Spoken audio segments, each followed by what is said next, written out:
কোনো একটা বাক্যে ভার্বটি ট্রানজিটিভ না ইনট্রানজিটিভ এটা আসলে আমরা বুঝবো কী করে?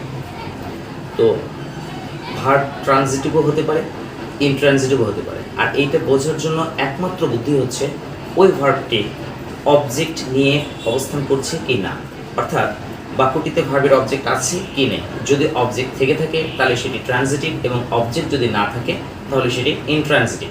কিন্তু কথা হচ্ছে যে আমরা অবজেক্টটা চিনব কী করে? ভার্বকে কী বা কাকে দিয়ে প্রশ্ন করলে যদি আনসার পাওয়া যায় তাহলে সেই ভার্বটি হচ্ছে ট্রানজিটিভ, এবং ভার্বকে কী বা কাকে দিয়ে প্রশ্ন করে আনসার পাওয়া না গেলে সেই ভার্বটি হচ্ছে ইনট্রানজিটিভ। একটা উদাহরণ নিই, যেমন ধরো হি গেভ মি এ বুক। তাহলে গেভ ভার্বটাকে তুমি প্রশ্ন করো কি দিয়েছিল? এ বুক, একটি বই।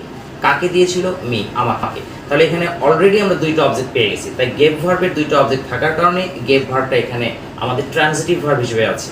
আবার আমি ধরো তোমাকে বললাম যে হি ওয়াকস স্লোলি, সে ধীরে হাঁটে।